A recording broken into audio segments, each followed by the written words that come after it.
Last Sunday po ay pinaksa natin yung patuloy na tamang pagbabahagi-bahagi o paghahati-hati ng Biblia. Mapalad po tayo sapagkat ang Bible po ay sapat at kumpleto. Matutunan lamang natin yung tamang paghahati-hati. Masanay lang po tayo sa katotohanan. Ang kasulatan po ay isinulat para sa ating kaalaman. Pero meron pong mga bahagi na hindi na natin dapat i-apply at may mga bagay naman na dapat nating i-apply sa ating buhay. Pero bago po ako pumunta doon, puntahan muna natin itong 1 John chapter 3 verse 1 bilang ipinagdiriwang nga po ang araw ng mga tatay. Yung iba naman po ay lolo na. Sabi po dyan, masdan ninyo kung gaanong pag-ibig ang ipinagkaloob sa atin ng Ama upang tayo'y mga tawag na mga anak ng Diyos. At tayo'y gayon nga dahil dito hindi tayo nakikilala ng sanglibutan sapagkat siya'y hindi nakikilala nito. Sabi po dyan, masdan. Pero siyempre pagka ang salita ng Diyos ay hindi natin gagamitin yung ating literal na mata doon sa sinasabi niyang masdan. Kung hindi, yan po talaga ay sa isipan dahil nga po ang salita ng Diyos ay Espiritu. Kung gaano yung pag-ibig ng Diyos na ipinagkaloob sa atin ng Ama. So dahil sa kanyang anak, di ba? Upang tayo ay maging mga anak ng Diyos. Ibig sabihin, napakapalad po ng mga nakaunawa tayo. Mapalad po tayo dahil nakita natin kung gaano tayo kamahal ng Diyos. At ang sabi ko nga po, ang tama talagang pag-emphasize nito ay dalhin mo lagi sa spiritual. Dahil pagka nag-expect ka sa physical, merong iiyak, merong masaya. Hindi pare-parehas, di ba? Pag ang perimeter ng pag-ibig ng Diyos ay dinala mo sa physical. Kung hindi talaga sa ginawa ni Jesus doon sa ating espiritu, ang kaligtasan ng espiritu, nung nakaraan, pinaksa natin. Para wag kang maligaw na ang lahat ng tinutukoy ng kasulatan ay espiritual, dahil yung pinaka-basic na sinabi ng Panginoon, except a man be born again, he cannot see. Hindi mo makikita. Hindi sumunod sa mga talata, hindi mo masusumpungan o hindi ka makakapasok sa kaharian ng Diyos dahil nga po yun ay espiritual. Kaya kinakailangan ang tao ipanganak na muli. At ang kapanganakan nga nilinaw din dahil ang pagkaunawa ni Nicodemo na isang guro, isang theologian, in that time, masabi namin parang theologian, pero hindi niya naintindihan dahil ang kanyang panukat, ang kanyang pagtuon ay sa pisikal. Kaya sabi niya, muli bagang papasok uli sa bahay bata ng isang ina at saka isisilang na muli. Nilinaw ni Jesus, ang sabi ni Jesus, ang pinanganak sa laman ay sa laman. Datapot ang ipinanganak sa espiritu ay sa espiritu. So, doon ka lang magsisimula, di ka na maliligaw. Kasi nga po, ang confusion is marami at maski kami noon sa Bible School, ininterpret at ipinokos yung kamatayan na dumating kay Eva at kay Adan sa physical. Na ang sabi daw ay dati ang tao daw talaga hindi mamamatay in the physical. Pero hindi pala ganon. Kasi pag inanalyze natin, napaka-importante po na uunawain mo yung mga bawat words. Yung sinasabi doon sa Genesis chapter 3 na in the day o sa oras na kanin nyo yan, mamamatay kayo. So, hindi siya physical. Kung hindi namatay talaga sa spiritual. Kaya yung Romans 5:12, kaya kung paanong sa pamamagitan ng isang tao, si Adam, ay pumasok ang kasalanan sa sanglibutan at ang kamatayan, dahil ang kabera ng kasalanan kasi kamatayan, di ba? Yung sinasabi ng Genesis na sa oras na kanin nyo yan, mamamatay kayo. At ang kamatayan ay sa pamamagitan ng kasalanan at sa ganito, ang kamatayan ay naranasan ng lahat ng mga tao sapagkat ang lahat ay nangagkasala. So meaning, mayroong mga buhay pang ng mga tao ay patay na sa espiritu. Naghari yung kamatayan. So that pass upon all men. Diba? Sa lahat ay naghari ang kamatayan. So ibig sabihin, yun ang kalalagayan ng tao na patay sa espiritual. Kaya kinakailangan, maintindihan natin yung you must be born again. At yung born again, ay magkaroon ng panibagong buhay. Di ba? Pag nagkakaroon ng isang isinisilang, ay nagkakaroon ng panibagong buhay. So, sa spiritual po yon. Kung bakit ganon ka-importante yung kailangan ng tao ay isilang na muli dahil hindi niya makikita ang kaharian ng Diyos at hindi rin siya makakapasok sa kaharian ng Diyos. So, ganon po ka-importante yung isilang na muli. At ang sabi nga ng ating mga pinag-aralan, 1 Corinthians 4:15, paano tayo isisilang na muli? Sa pamamagitan ng Ebanghelyo. For though you have 10,000 instructors in Christ, yet have ye not many fathers. For in Christ Jesus, I have begotten you through the gospel.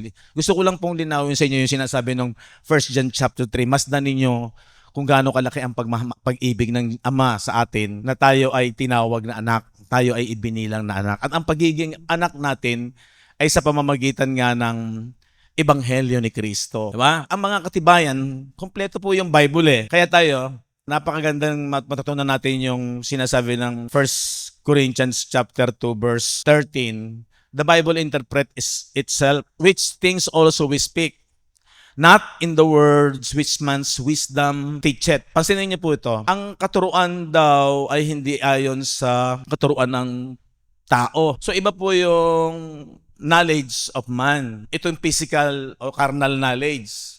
Huwag mong i-interpret ang salita ng Diyos dito sa physical na kaalaman. But which the Holy Ghost teacheth. Kung hindi ang Espiritu Santo o Espiritu ng Diyos ang siya magtuturo. Anong paraan?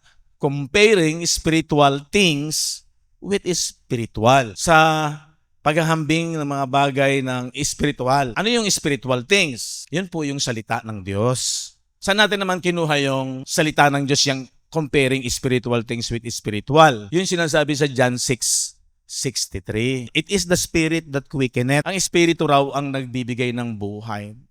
Para lalo pong maging maliwanag sa atin. Nung araw kasi pag sinabing Espiritu, ang nasa ating isipan ay yung mga beings, spiritual beings. No? Di po.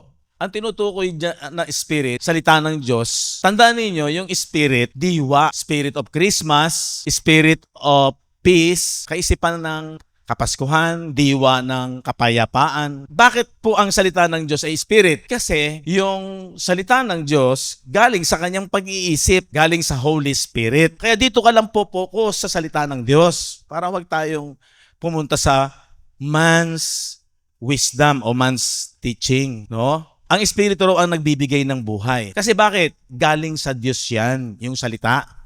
Itong mga salita ng Diyos, lalo na yung pangako patungkol sa kaligtasan, pangako sa blessing, spiritual blessing, ito po'y galing sa salita ng Diyos, sa Bible. Nais ko pong patuloy niyong makita yung kahalagahan nung pagtitiyaga natin sa pag-focus sa pag-aaral ng salita ng Diyos at yung ating kinagis ng kinamulatang sistema, totoo lang, ay marami po tayong daplis na paraan dun eh. Kalimitan po kasi ay man-made theory. Dito pa lang, malinaw na ang sinasabi po dyan ay, it is the Spirit that quickeneth. Ang Espiritu ang nagbibigay ng buhay. Anong Espiritu yan? Small letter S. Yung nga, mismong sinabi dyan, sabi yan, the flesh profiteth nothing. Sa laman wala kayong anumang pakikinabang. The words that I speak. Sabi, si Jesus po nagsasalita rito. Yung mga salita na sinasalita ko sa inyo, the words that I speak unto you, they are spirit. So yung mga salita sa Bible, espiritu po yan. Sa iba, ginagamit din po yung binhi, sapagkat ang binhi ay salita ni Kristo. Si Kristo ay binhi, at ang kanyang mga salita rin po ay binhi. Na pag ang binhi, yung mga binibigay na mga buto para itanim, wala pang buhay yon, di ba? Hanggat hindi siya itinatanim sa lupa at diniligan, hindi siya magkakaroon ng buhay. So, ganito rin itong Bible. Walang buhay siya hanggat hindi siya tinatanggap ng isipan ng tao. Kaya it is the Spirit that quickeneth. The flesh profiteth nothing. The words that I speak unto you, they are spirit and they are life. Buhay yan kasi yung galing yan sa Diyos. Kaisipan ito ng Diyos. Ganito po ka-importante ito.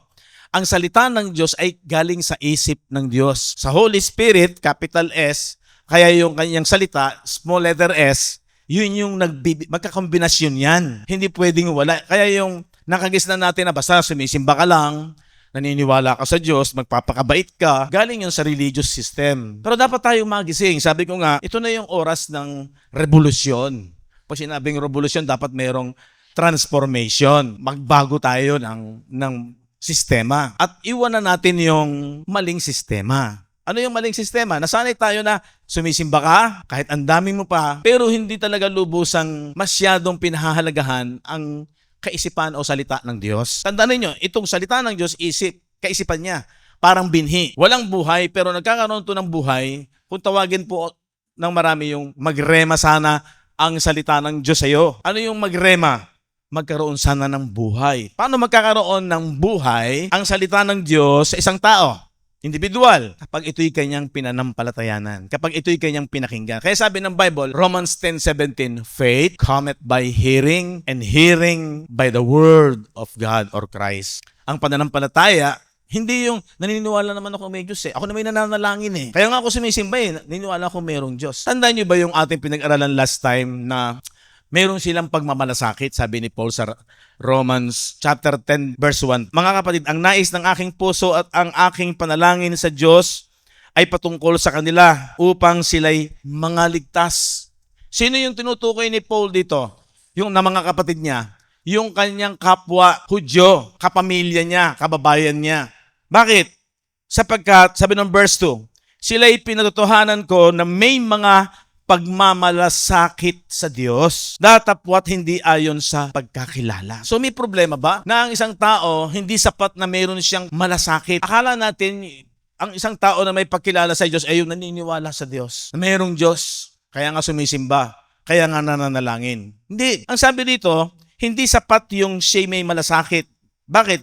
Hindi ito ayon sa pagkakilala. So kailangan ating unawain, ano ba talaga yung pagkakilala? Ang pagkakilala ba ay kinikilala mong mayroong Diyos? Hindi. Tingnan natin. Kasi ang unang-una ang mga Hudyo, inaangkin nila sila'y binhi ni Abraham. At ang Diyos ang kanilang ama sa John chapter 6. Ikinakatwiran ng mga Hudyo na kausap ni Jesus na sila'y hindi anak sa labas. Inaano pa nga nila si Jesus eh. Pinariringganan nila si Jesus. Kasi si Jesus, inaakusahan nila na si Jesus ay anak sa labas. Kasi hindi naman talaga siya anak ni Joseph. Dahil nabuntis si Mary sa Holy Spirit na buo. Kaya nga muntik nang iwanan ni Joseph si Mary, di ba? Nga lamang, kinausap siya ng anghel sa panaginip. Huwag mong iiwanan si Mary sapagkat ang dinadala niya ay sa Espiritu Santo. Kaya ang turing ng maraming mga Hudyo, merong chismis na si Jesus anak sa labas. Kaya nung kausap ni Jesus ang mga Hudyo na dahil ayaw nilang paniwalaan si Jesus, sabi ni Jesus, kayo sa inyong amang dyablo. Sabi ng mga Hudyo, hindi kami anak sa labas, kami binhi ni Abraham. Ang Diyos ang aming ama. So, ibig sabihin, parang inaangkin nila na may pagkilala sila sa Diyos. Pero ang problema, sabi dito sa verse 2, hindi ayon sa tamang pagkakilala. Diba? Nakakuha niyo ba yung pinaksa natin nung nakaraan? Sabi ni Jesus dun sa mga Hudyo, ako ang pastor ng mga tupa at nakikilala ko ang aking mga tupa. Sapagkat ang aking mga tupa dinirinig nila ang aking tinig. My sheep hear my voice. Ano yung voice? Yung kanyang salita. Inilustrasyon lamang niya na yung isang pastor, kapag siya'y sumigaw, kilala ng tupa niya yung kanilang pastor. Pero ang pinaka-significant noon ay nakikinig. Ang tunay na tupa, nakikinig ng kanyang salita. Mahalaga sa mga tupa ang tinig ng kanilang pastor. So, ganun po yung kahalaga na maunawaan natin yung tamang pagkakilala ng gagaling sa pakikinig ng salita ng Diyos. Ang tamang pananampalataya, ang genuine faith ay talagang doon ka nakadepende sa salita ng Diyos. Wala nang ibang source. So, nais kong maintindihan natin, ito yung realidad, no? Direct to the point po tayo na ang kanyang salita ang source ng faith. At ito yung nakalulugod. Ito rin yung, pag kinuha mo yung John 6:63, it is the spirit that quickeneth, salita niya. The flesh profiteth nothing. Hindi ito nakapokus sa laman. Hindi ang beneficiary ng salita ng Diyos ay ang laman. So, hindi yung espiritu. Bakit? Kasi yung espiritu ng tao ang namatay. At kaya ang tao ay iniligtas ng Panginoon sa kamatayan. Pag tinanong kayo, saan ka iniligtas? Sa trahedya ba? Dito ba sa mga lindol? Dito ba sa mga panganib sa lupang ito? Pangalawang bagay lang yan. Hanggat ibig ng Diyos na ikay mabuhay, ililigtas ka niya sa physical. Pag may sakit, naangkin ba natin na meron din tayong himala? Yes. Parang sina Peter, nagdesisyon si Herodes na talagang siya ipapapatay. Pero dahil gusto pa ng Diyos na siya mabuhay, pinalaya siya doon sa bilangguan.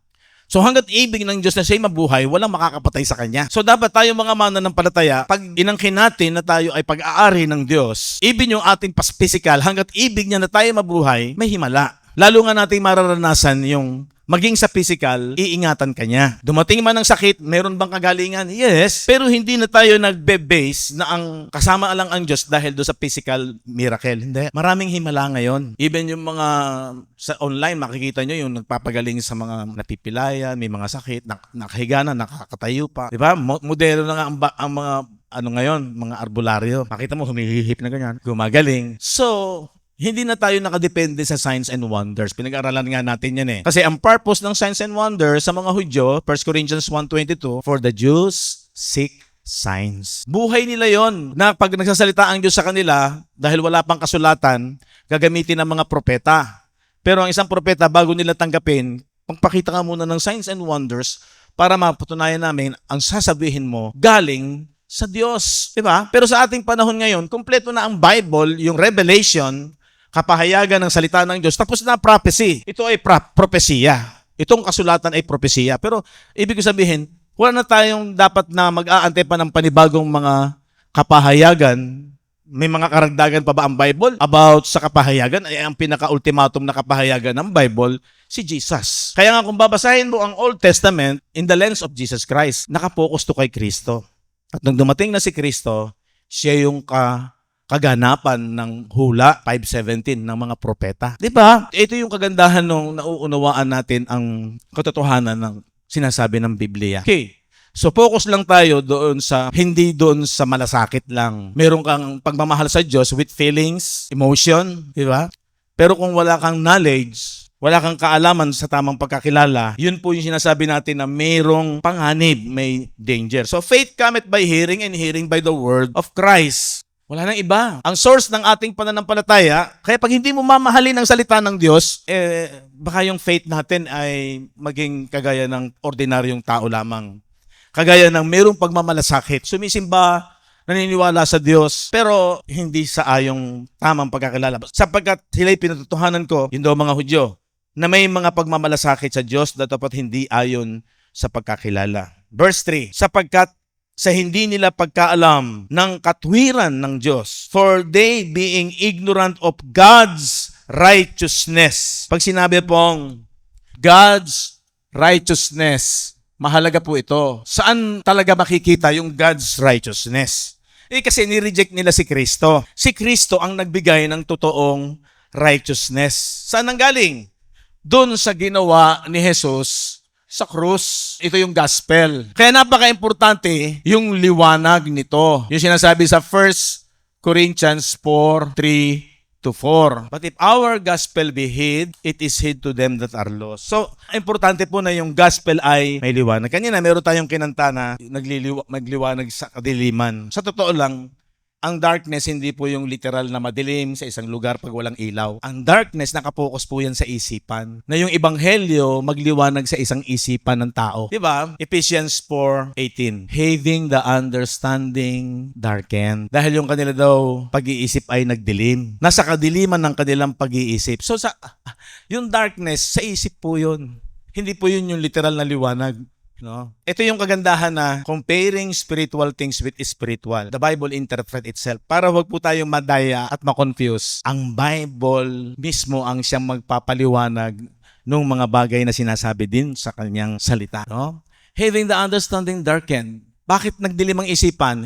Alienated from the life of God. Ano yung buhay ng Diyos? Eternal life. Ano yung nagbibigay ng buhay? Balik ka doon sa John 6:63. It is the Spirit that quickeneth. Ano yung quickeneth? Nagbibigay ng buhay. Sapagkat ang kanyang salita ay buhay. Nagbibigay ng buhay. So, pag binalagay mo yung Ephesians 4:18, ano sabi doon? Having their understanding darkened. Being alienated from the life of God. Ang isang tao, makinig kayo magaling, nahiwalay sa Diyos at darkened ang kanyang isipan, hindi maliwanag ang salita ng Ebanghelyo. Bakit? Kasi ito yung kaligtasan na ibinigay ng Panginoon sa lahat. Universal po yan. Sa lahat ng tao. Walang pinipili, walang itinatangi. So ganito ka-importante yon. Kaya sabi mo, mapalad ka. Napakapalad natin. Although the flesh profiteth nothing. Pero sanayin na natin ang ating pagkatao na ang ating kaligayahan nag-shift na from physical to spiritual muna. Yung spiritual muna yung magkaroon ng yung joy in the Holy Ghost. Diba? Ang kaharian ng Diyos hindi pagkain at pag-inom. Yung pagkain at pag-inom doon, physical yon. Kung hindi ang kaharian ng Diyos ay katwiran, righteousness, so diyan ka magiging masaya. Peace. Peace dahil hindi nagalit ang Diyos kasi nasa ministry of reconciliation na tayo. 2 Corinthians 5:18, 19 hanggang 20, 21. And all things are of God who has reconciled us to Himself by Jesus Christ. Dahil dito, inalis na niya yung nakapagpahiwalay. Kaya reconciled na. Kaya natin maiintindihan ang ganda nitong ginawa ng Panginoon. Yung sinasabi, masdan ninyo kung gaano pag-ibig ng Diyos, ng Ama sa atin. Ito yun, nireconciled niya tayo through Jesus Christ and had given us the ministry of reconciliation. Dahil hindi na tayo hiwalay sa Diyos Sundo na tayo Kaya yung ating espiritu nabuhay at nananahan tayo yung templo. At yun yung realidad. Hindi mo lang gagamitin dito. Tama yung kanta. But not by feelings. Huwag mo gamitin ng pakiramdam mo na, ramdam ko ang Diyos kasama ko. Gagamitin mo yung iyong isipan through the Word. Kung ano yung dinideklara ng salita ng Diyos, no matter what, minsan masama pakiramdam mo, parang wala ka sa mood. Ang pakiramdam mo parang may takot ka. Minsan ang ating feelings pabago-bago May time na ang saya mo, mayroong time na parang kampante ka, no? Pero hindi tayo nakadepende sa feelings, sa physical, sa nakikita natin. Ang ganda ng paligid, maaliwalas, sa physical yan. Pero in the spirit, ang nagdidikta ng katotohanan, ng kapayapaan at kagalakan, hindi itong feelings, kung hindi yung katotohanan ng salita ng Diyos. Amen po ba? Dapat ito yung matutunan natin. Yung enjoyment mo, yung kasiyahan mo, mababago yan in the spirit. Kasi nga, ang kaharian ng Diyos hindi pagkain at pag-inom, kung hindi katwiran, kapayapaan at kagalakan sa Espiritu Santo. Na-reconcile na, kasama natin ang Diyos. Hindi mo nga lang nakikita, hindi mo rin nararamdaman. Huwag na huwag mong gagamitin yung kailangan kinikilabutan ka. Ay, kinilabutan ako. Andito ang Holy Spirit. Hindi ka na nga iniiwan ng Holy Spirit Bakit gagamitin mo pa kailangang tumayo pa mga balahibo mo para sabihin mo na andito kumikilos ang Holy Spirit? Verse 19. To wit, God was in Christ. Ang Diyos ay na kay Kristo, reconciling the world unto Himself, na pinakipagkasundo, ang pag sinabing world, sang katauhan. Not imputing. Doon sa mga believers, naniwala ka, bakit hindi na ini-impute yung trespasses, yung iyong nagagawang kamalian? Nagkakamali pa rin tayo, di ba? Pero hindi mo ginagawang license to sin yan. Pero in reality, sa katotohanan, habang nasa physical ka, hindi ka mabubuhay ng sinless life. Yung espiritu mo, yun ang maaangkin mo na yung espiritu mo ang banal, sanctified. Pero itong physical, itong outward man, ay, nagkakamali pa rin ito. Pero dahil nga hiwalay na yung espiritu mo, hindi na pwedeng i-impute. Dahil nga dito, sabi ng Colossians 2, simulan nga muna natin sa 12, na nangalibing nakalakip niya sa bautismo. O, di ba yung bautismo, pinag-aralan natin nung nakaraan linggo. Tamang pagkakakilanlan, identification. Ang pagkakakilanlan natin, tayo ay kasamang sa kamatayan, inilakip, at kasama na rin sa kanyang pagkabuhay na maguli. Sabi nung verse 12, na nangalibing nakalakip niya sa bautismo, di ba? Na kayo na may muling binuhay. Nakalakip niya. So, ang importante sa bautismo, hindi na yun sa tubig. Programa yun ng mga Hudyo. Kasi, nangyayari yun, yung sinasabi sa Acts chapter 2 ni Peter na magsisi kayo at mga bautismo. Why? Kasi nandun pa sila sa law. Yung stage na yon ay sila ay nasa transition period. Di ba? Pag sinabing transition period, ito yung divider, di ba? Although namatay na si Jesus, pero yung temple nakatayo pa. Iniintay pa nila yung AD 70. Yung pagbagsak ng templo. So, meron pa ding law, magkasama yung grace, yung ginawa ni Kristo. Kaya, yung programa ng mga Hudyo, yung bautismo sa tubig, yung sanctification, yung cleansing of water, ginagawa pa rin nila yon. Pero pagdating sa bandang huli, lalo na nung na-reveal kay Pablo, di ba sinabi ni Pablo, hindi ako tinawag para magbautismo sa tubig, tinigil na niya. Lalo na pagdating nito, nung bumagsak yung templo, natapos na yung end na, yung world, ng Old Covenant Law. Dahil sabi ng Hebrew 8:13, in that he said, a new covenant he had made the first old. Ito na yung new covenant. Pero yung law, yung Old Covenant, naluluma na. Now that which decayeth and waxeth old, matanda na, is ready to vanish away. Malapit na siyang lubusang mawala. Kaya in their time, sa Book of Acts, nagbabautismo pa sila sa tubig. Pero ang totoo, sa New Covenant, lalo na nung nawala na yung Old Covenant, ang bautismo na sa Espiritu. Okay, himay-himayin natin yan. Nadadaanan lang natin para lalo magliwanag. Tandaan ninyo, may transition. Kaya ginagawa pa nung mga first century believers, lalo na ng mga Hudyo, kasama pa sa kanilang programa yan. Yung bautismo sa tubig. Sabi ng Colossians chapter 2, verse 12. At nang kayo'y mga patay dahil sa inyong mga kasalanan, nangalibing nakalakip niya sa bautismo, na kayo na may muling binuhay nakalakip niya sa pamamagitan ng pananampalataya. So, faith ang importante sa ating panahon ngayon ay yung ating pananampalataya sa paggawa ng Diyos na muling bumangon sa Kanya sa mga patay. At nang kayo'y mga patay dahil sa inyong mga kasalanan at sa hindi pagtutuli, pansinin niyo po ito, yung circumcision noon ay sa laman, ay Kanyang binuhay kayo, nakalakip niya, na pinatawad sa atin ang ating mga lahat ng mga kasalanan. Pinatawad ang partial ba o lahat? Lahat. Wala nang natira. Lahat ng issue ng sin in the spirit, sa espiritu, ay wala na.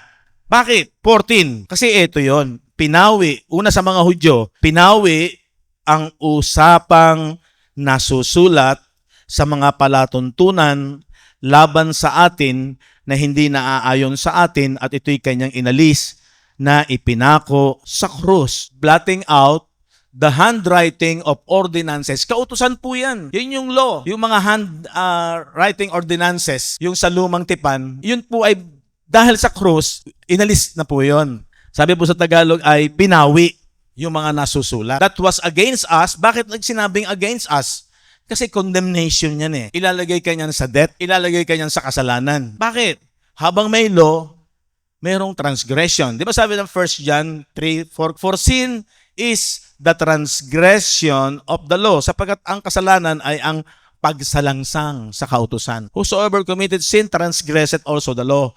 For sin is the transgression of the law. Kaya inilis yung law, dito, ipinako daw yung mga ordinansa na against, una sa mga Hudyo, inalis na, pinawi na yung mga usapang nasusulat sa mga palatuntunan laban sa atin. Sabi ng verse 15, pagkasamsam ng mga pamunuan at sa mga kapangyarihan, sila'y mga inilagay niya sa hayag na kahihiyan na nagtagumpay siya sa kanila sa bagay na ito.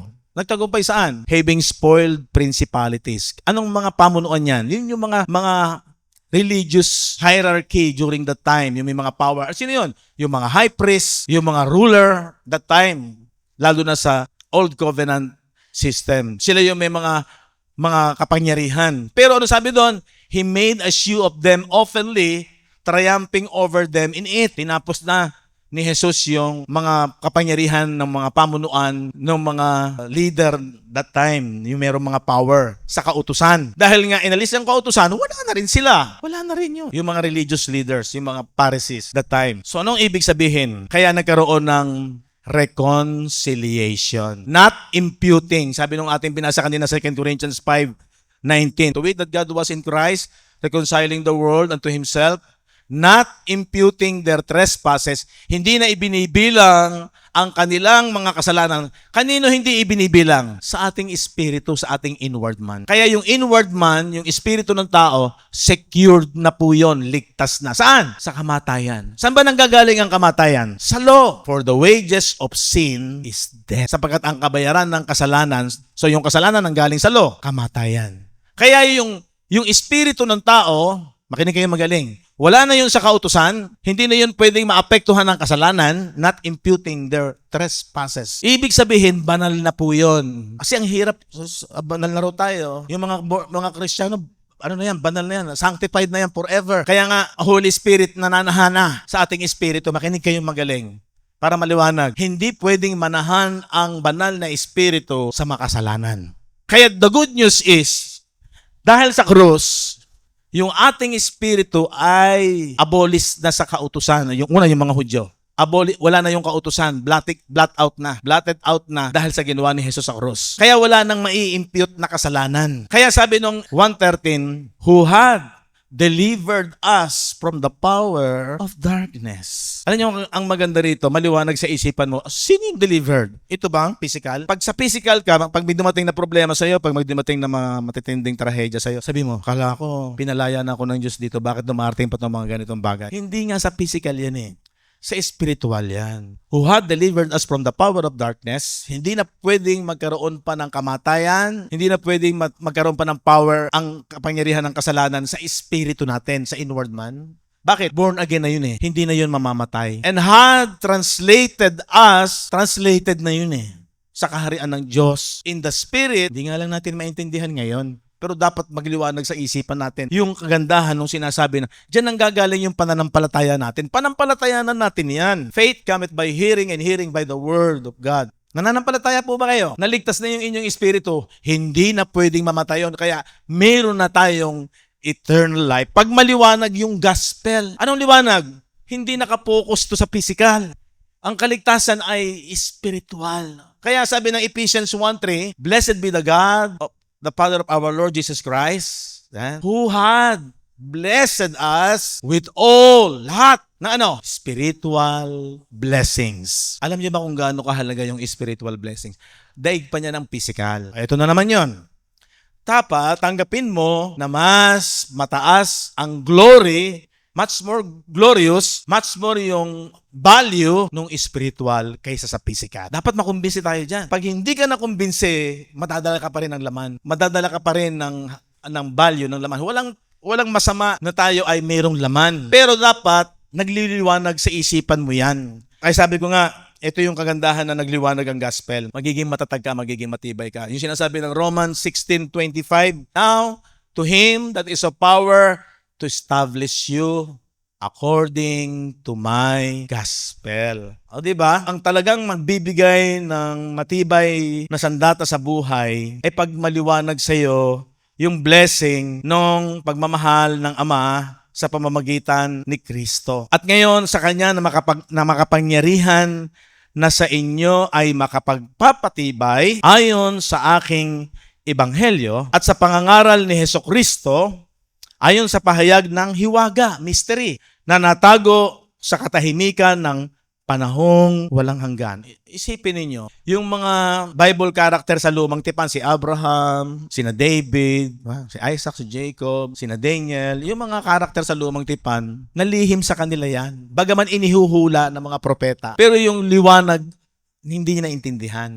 Pero sa ating panahon, sa mga first century believers, nagsimula, mahayag yung mystery, hiwaga, na ang mga Hudyo, hindi lamang sila ang tinawag ng Diyos. Ang hiwaga is, kasama pala tayong mga Gentiles, tayong mga Hentil. Diba? Basahin nga natin itong Ephesians chapter 2, verse 11. Kaya nga, alalahanin ninyo na kayo nung unay mga Hentil sa laman. So tayo mga Gentiles. Yung labas sa bansang Israel. Tinatawag na hindi pagtutuli, uncircumcised sa pisikal. Ang mga Hudyo, circumcised sa pisikal. Tinawag ng pagtutuli sa laman na ginawa ng mga kamay. O diba? Pisikal.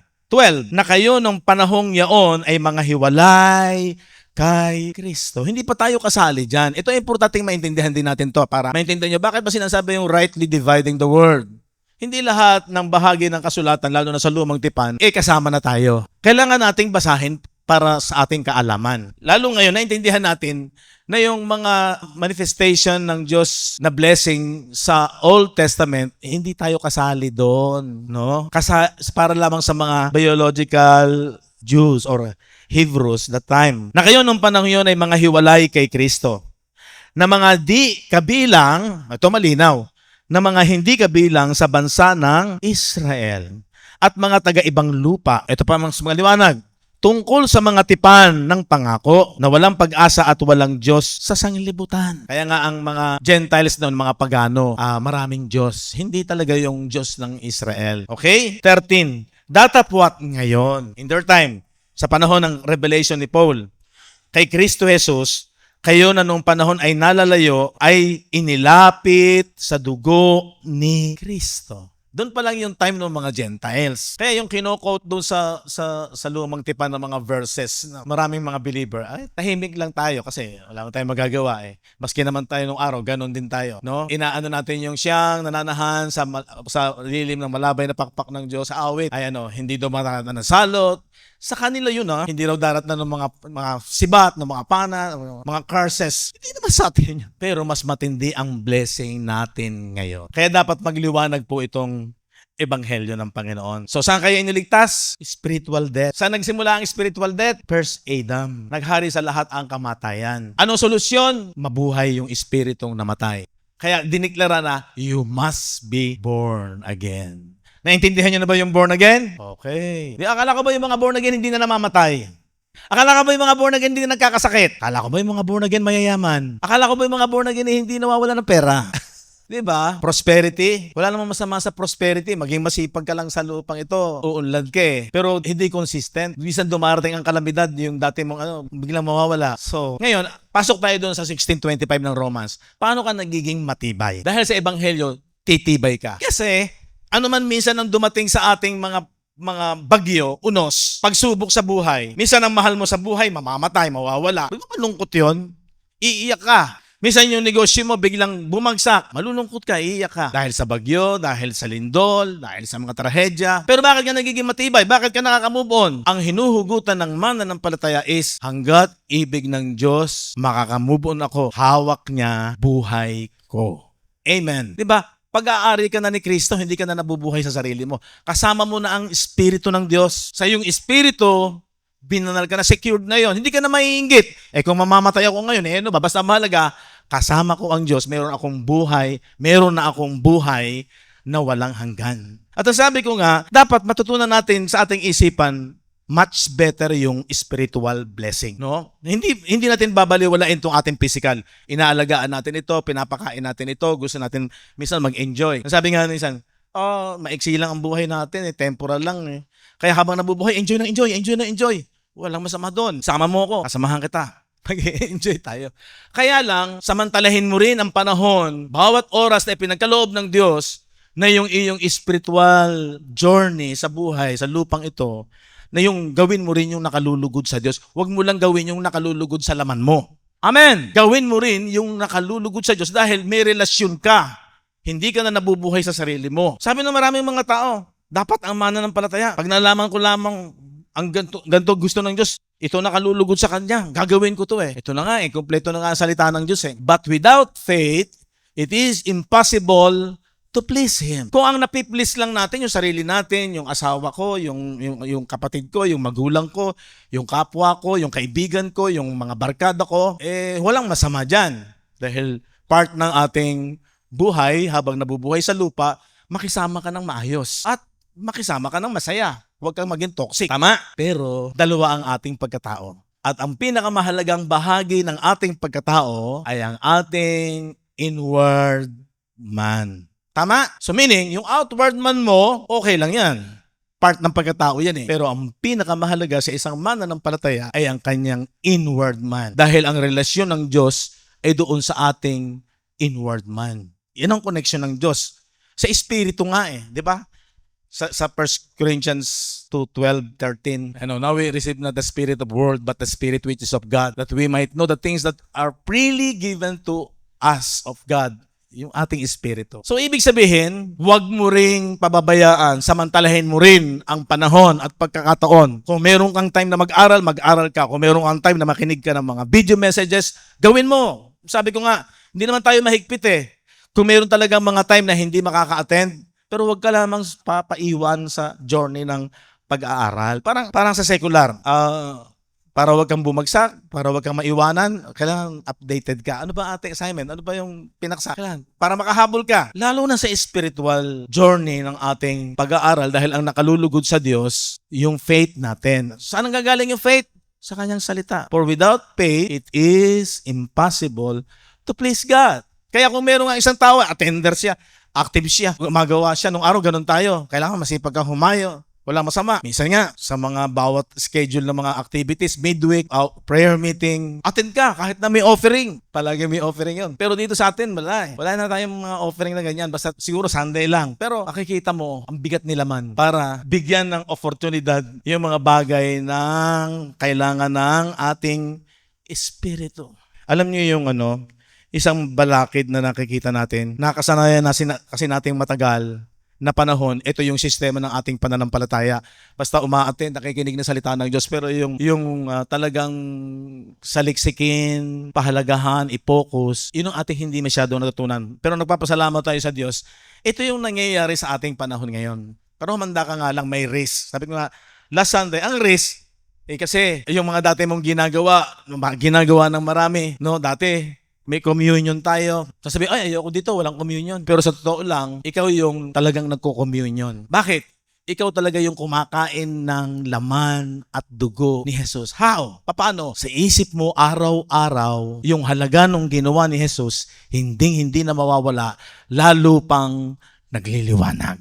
Daig mo pa yung laging nagko-communion, pero malabo at hindi naintindihan ang kahalagahan ng mabuting balita na ginawa ni Jesus sa krus ng Kalbaryo. Amen? Pag inisip mo yung mga katotohanan na yan, comfort yan dun sa isipan mo. Hindi nagalit ang Diyos, kasama mo ang Diyos. Ang mahalaga nga ngayon, i-focus mo na kahit na anong problema mayroon ako. Ano yung mga, minsan yung parang lungkot na dumarating sa'yo. Pero dahil established ka na sa ginawa ni Jesus sa krus ng Kalbaryo, yun yung magpapatibay sa'yo. Makaka-move on ka, nakaharap mo ang lahat ng bagay. Tuloy lang kahit na minsan, parang ang bigat-bigat ng mga pasanin ng problema sa pamilya. Si Paul, sabi ni Paul, di ba? Ang iyak ng kanyang puso dahil sa kanyang mga kapatid na Hebreo. Bakit? Meron silang pagmamalasakit pero hindi ayon sa katuwiran, hindi ayon sa pagkakilala. So sa atin po, ito yung journey natin. Maliwanag sa atin na ang righteousness ng Diyos ay nasa atin na. Anong klaseng righteousness? Everlasting righteousness. Kayamanan po ba yon? Yes. Hindi mo nga lang nahahawakan, hindi mo nararamdaman. Pero sa isip mo, kapanatagan, kapayapaan, comfort. Yun po yung comfort ng Holy Spirit. Nanggagaling sa salita ng Diyos. Hindi yung aaliwin ka na, masaya ako kasi nung nakaraan malungkot ako pero nung nagkaroon ng solusyon. Ibang klaseng comfort sa physical. Iba sa spiritual. Ang physical, sabi ko nga nung pinag-aralan natin Galatians 6:7, unang-una, huwag kang padaya, huwag kang ma-deceive. Ang Diyos ay hindi napabibiro. Be not deceived, God is not mocked. For whatsoever a man soweth, kung ano ang ihasik ng tao, that shall he also reap. Yun ang kanyang aanihin. Sumunod, ano sabi ng verse 8? For he that soweth to his flesh shall of the flesh reap corruption. Kung sa laman ka naghasik, aani ka sa laman, pero ito ay may corruption. Hindi ito forever, ito temporal lang. But he that soweth to the Spirit shall of the Spirit reap life everlasting. Nagtatransform ngayon yung isipan mo. Ano yung renewal of the mind? Ito yung renewal of the mind, hindi po nakapokus sa ugali, sa behavior, maaapektuhan din. Pero ang una na natatransform, yung isipan mo, yung pagpapahalaga, kasi napabayaan natin na matagal na panahon, hindi natin napapahalagahan yung ating espiritu, yung ating isipan. Ang pinaka-factor ng ating spirit ay yung ating mind. Andito yung understanding. Dapat hindi to darken. Paano to magliliwanag? Ano ang nagbibigay ng liwanag? Yung kanyang salita. It is the Spirit that gives light. Diba? The word that I speak unto you, they are spirit and they are light. Si Jesus, siya yung buhay, siya rin yung liwanag. Ano yung buhay at liwanag kay Jesus? Yung kanyang salita. So dapat ganun po makita natin yung halaga. Nakikita lang sila natin. Pag tayo nagugutom, kailangan kumain. Pag tayo may sakit, kailangan maggamot to. Pag mayroong nararamdaman, kailangan mapahamasahe. How about yung ating spirit? Kailangan mag-shift. Nakikita mo rin yung need, pero hindi nakikita. Pero nakikita ng iyong pag-unawa yung need niyan. Kailangan kong mag-aral. Kaya yung ating paksa last time, di ba? May sigasig pero walang alam. Kailangan sabi niyo, bawat mananampalataya ay may responsibilidad saan? Sa mag-aral ng kasulatan, sa leksikin ng salita ng Diyos. Dapat dito tayo magkaroon ng revolusyon. Subukin ang lahat ng bagay, yung tamang paghahati-hati ng salita ng Diyos. Magiging familiar na sa iyo to. Magiging common na lang sa mga mananampalataya to. Kapag yung ating lifestyle ay nag-shape, nagbago, muna sa isipan. Kasi yung liwanag, hindi sa literal na liwanag, kung hindi sa isipan. Kaya if our gospel be hid, kung ang aming ebanghelyo ay may talukbong, madilim, hindi maliwanag, it is hid to them that are lost. Natatalukbungan lang ito doon sa napapahamak o naliligaw. Sapagkat binulag ng Diyos ng sanglibutang ito, yung mga religious leaders, in whom the God of this world, yung God of this world dyan, yun po yung mga religious leader, had blinded the minds, kasi sila yung nagtuturo, at nireject nila yung ebanghelyo ni Kristo. Kaya bulag, minds of them which believe not, hindi na nampalataya, lest the light, yung liwanag of the glorious gospel of Christ. So yung liwanag, yung focus sa isipan, who is the image of God, should shine unto them. Paano magsha-shine yung glorious ng gospel? Hindi pag nag-aaral ka, pag nire-research mo, pag interesado ka, pag treasure sa'yo. Paano mo mamamasdan? Masdan natin kung gaano ang laki ng pag-ibig ng Ama at tayo'y tinawag na anak. O, di ba? Paano mo nakita na ikaw ay anak? Sa pamamagitan ng gospel. Paano mo nalaman na sa iyo ang Holy Spirit? Ephesians 1:13. After you heard the word of truth, the gospel of your salvation, kailangan marinig mo yung word of truth, yung gospel of salvation. And then after you believe, ye were sealed. Matitiyak mo na ang Holy Spirit na ipinangako, yun po yung pinaka-ultimatum na blessing na pangako ng Diyos. Hindi mo nga lang nakikita, mga kapatid. Ano yun? The Holy Spirit of promise. Amen? Amen po ba? Nakikita niyo po ba? So yun po yung kayamanan. Hindi nakikita pero naiintindihan. Nakikita ng ating pangunawa. Yung mata ng ating pangunawa sa isipan. Ulitin ko. Yung factor ng ating spirit, isip. Kasi ito yung nananampalataya, ito yung nag-a-analyze. That's why, baguhin natin yung lifestyle natin. Mag-aral ka, magsaliksik ka. At ano yung risk? Ikaw ang Diyos lamang ang mag-uusap dito. Kahit na ikaw ipagtawanan ng ibang tao, layuan ka ng ibang tao, mag-stand ka sa salita ng Diyos. Kasi ang piniplis mo rito, hindi yung tao. Ang piniplis mo dito, ang Diyos. Amen? O di matatag ka, kaya mong mag-isa, kaya mong makarinig ng mga pula, pero sa loob mo, maliwanag, kasama mo ang Diyos. Kayamanan mo, siya. Siya yung ating unang-unang kayamanan, nananahan siya sa atin eh. Di ba napakaganda na tayo ang templo ng Espiritu Santo? Tayo ang tunay na tahanan ng Diyos. 1 Corinthians chapter 2 verse 16. Kaya yung mga mananampalataya, yung totoong believer, ito yung kanilang kalalagayan. For who had known the mind of the Lord that He may instruct him para sila'y maturuan, but we have the mind of Christ. Bakit? Kasi ito, sa pag-aaral mo, napunta sa iyo ang pag-iisip ng Diyos. Hindi ka mahirap turuan. Kasi hindi ka nakapokus doon sa sasabihin ng tao. Hindi ka nakapokus lamang sa aral ng tao. Nakapokus ka higit sa lahat kasi ang nakalulugod sa Diyos, naniniwala ka sa kanyang pangako kahit hindi mo nakita. Parang si Abraham, nag-failure nung una pero nung bandang huli, inihandog niya si Isaac kahit na parang bobo siya, yung ginawa kang tanga. Pinangakuan ka na magiging bansa, siya pagmumulan ng lahi, pagkatapos ipapapatay sa'yo. Pero ang sabi ng Hebrew, naniniwala siya na bubuhayin magulit. Yun na yung naging faith ni Abraham. Hebrew chapter 11:17. Sa pananampalataya, nang subukin si Abraham, inihandog si Isaac. Oo, siya'y tumanggap na may galak sa mga pangako at siya'y naghandog sa kanyang bugtong na anak. Sa makatwid bagay yung pinagsabihan, pinagsabihan sana kay Isaac tatawagin ng iyong binhi pagkatapos ipinahandog sa kanya, di ba? Na inisip, 19, na inisip na maging sa gitna ng mga patay, kahit daw patayin na niya si Isaac, ay maaaring buhayin siyang mag-uli ng Diyos. Mula diyan din naman ay muli niyang tinanggap sa isang halimbawa. O di ba? Dahil doon, inihandog niya si Isaac, pero nasa isip niya, loko ako ng Diyos eh. Gagawin malaking bansa pagkatapos ipapapatay sa akin. Pero nasa isip niya, bubuhayin mag-uli niya si Isaac. Parang ang weird nung faith ni Abraham nung natuto siya ng pananampalataya. Na pag hindi niya tinitingnan yung literal na magiging konsekwensya. Kundi ang tinitingnan niya, Diyos ang may sabi, siya na nga ako, tutuparin niya yon, no matter what. Kahit na against sa natural na observation natin. Yan po yung faith. Isa pa, si Esau, di ba si Esau? Ano yung pagkakamali ni Esau? Yung birthright niya. Yung blessing ng birthright niya, which is pinagpalit niya sa isang pinggang pagkain. Na nung siya umuwi ng pagod, nakakita niya si Jacob, may niluluto siyang pagkain. Importante kay Jacob yung birthright. 'Di ba kambal sila? Nauna si Esau na lumabas. Kaya kung tutuusin, ang birthright na kay Esau. Pero interesado si Jacob. Kaya nung umuwi si Esau na pagod siya, sabi niya, bigyan mo naman ako ng pagkain na yan. Ano sabi ni Jacob?